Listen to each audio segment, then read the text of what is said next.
నా మటుకు నేను నా అనుభవంలో మీకు చెప్పే విషయం ఏంటంటే, ఎక్కడ దేవుని యొక్క వాక్యము ఉందో, అది కూడా వాక్యానుసారంగా ఉందో, ఆ స్థలానికి వెళ్తే మీకు గొప్ప క్షేమం ఉంటుంది. గొప్ప క్షేమం ఉంటుంది. ఎందుకంటే నా సాక్ష్యాన్ని బహుశా మీరు చాలామంది విన్నారో లేదో నాకు తెలియదు. నేను మొట్టమొదటి మాది ఒక చాలా రిమోట్ విలేజ్, రాయలసీమలో చాలా రిమోట్ విలేజ్, అంటే ఒక అడవిలో ఉంటుంది మాది. అక్కడికి దేవుడు ఎంతో అద్భుతంగా ఒక లూథరన్ పాస్టర్ని మరి అక్కడ పంపించి దేవుని యొక్క వాక్యాన్ని వినిపింపజేశాడు. సో ఆయన ద్వారా ఏదో కొంత 4 మాటలు విన్నా నేను. విన్న తర్వాత పెద్ద తర్జన భర్జన జరిగిన తర్వాత నాకు అర్థమైన విషయం ఏంటంటే యేసు ప్రభు దేవుడు అని. సో అంతకుముందు ఎన్నో విగ్రహాలను పూజించి విగ్రహారాధికుడిగా ఉన్నటువంటి నన్ను దేవుడు యేసు ప్రభు దేవుడు అన్న సత్యం తెలిసింది నాకు. అంతే. యేసు ప్రభు దేవుడు అని తెలుసుకున్నా కానీ నా జీవితము 10 సంవత్సరాలు వృధా అయిపోయింది. యేసు ప్రభు దేవుడు అని తెలుసుకున్న తర్వాత కూడా. అంటే మరి చాలామంది మేము చర్చికి వస్తున్నాం కదా, మా లైఫ్ ఏంటి, మరి ఏంది, మా ఇంట్లో ఏంది, ఇది పరిస్థితి ఏంది అనుకోవచ్చు. 10 సంవత్సరాలు వృధా అయిన తర్వాత, అంటే ఇంచుమించు 1973లో మొట్టమొదటిగా యేసు ప్రభు దేవుడని తెలుసుకున్నాను.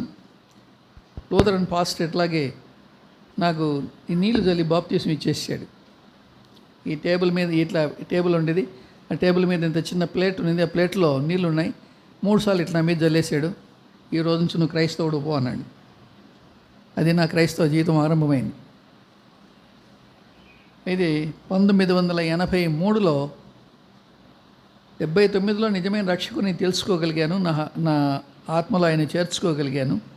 ఇది 83లో సంపూర్ణమైన విధేయత చూపించాను. దేవుని యొక్క వాక్యానికి విధేయత చూపించాను. 83లో దేవుని యొక్క వాక్యానికి విధేయత చూపించి దేవుని యొక్క వాక్యానికి ప్రాధాన్యత ఇవ్వడం ఎప్పుడైతే నేర్చుకున్నానో, దేవుడు అద్భుతమైన విధానంలో నన్ను, నా కుటుంబాన్ని కట్టడం ఆరంభించినాడు. అద్భుతంగా దేవుడు దీవించాడు, ఆశీర్వదించాడు, ప్రయోజకులుగా చేస్తూ వచ్చాడు. నా కుటుంబాన్ని అలాగ వాడుకుంటూ వచ్చినాడు. నాకు 2 కుమారులు, ఒక కుమారుడు, 2 కుమారులు చక్కగా చదువుకున్నారు. మంచిగా చదువుకొని వారు మంచి ఉద్యోగాలు సంపాదించుకున్నారు. ఒక కొడుకు అమెరికా వెళ్ళాడు, అమెరికాలో మంచి ఉద్యోగం చేస్తూ ఉన్నాడు. ఒక కుమారుడు యూరోప్ కంట్రీస్కి వెళ్ళాడు.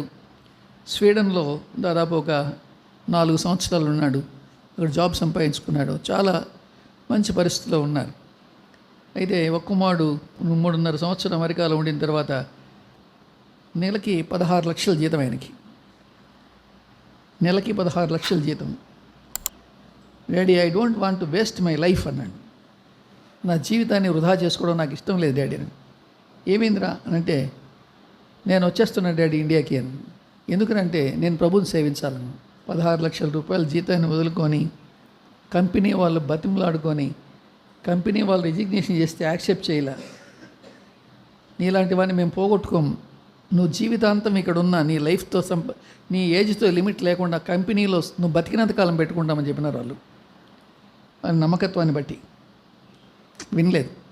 చివరికి మేమైతే మేము రిజిగ్నేషన్ యాక్సెప్ట్ చేయలేమని ఇండియాకి పంపించేశారు. ఇండియాలోంచి ఏ కంపెనీ అయితే పంపించిందో ఆ కంపెనీ వాళ్ళ దగ్గరికి వస్తే వాళ్ళు మేము యాక్సెప్ట్ చేయము, నిన్ను పోగొట్టుకోమని 4 నెలలు రిజిగ్నేషన్ యాక్సెప్ట్ చేయలే.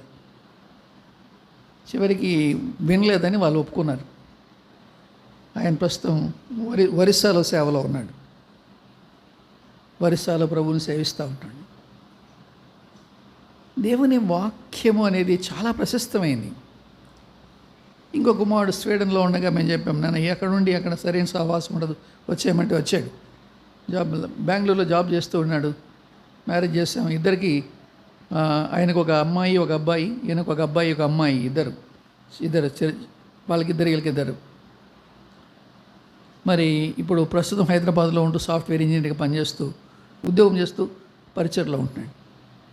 మాకు అర్థమైన విషయం ఏంటంటే, దేవుని వాక్యాన్ని గౌరవించి, సన్మానించి, ప్రేమించి, దేవుని వాక్యాన్ని హత్తుకున్న వారి జీవితాల్లో ఏ విధమైనటువంటి కలవరం ఉండదు, భయం ఉండదు, ఆందోళన ఉండదు, సమస్య ఉండదు.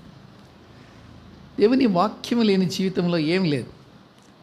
కాబట్టి దేవుని యొక్క వాక్యాన్ని మనం కలిగి ఉండాలా, దేవుని యొక్క వాక్యాన్ని మన జీవితంలో నింపుకోవడానికి ప్రయత్నం చేయాలి.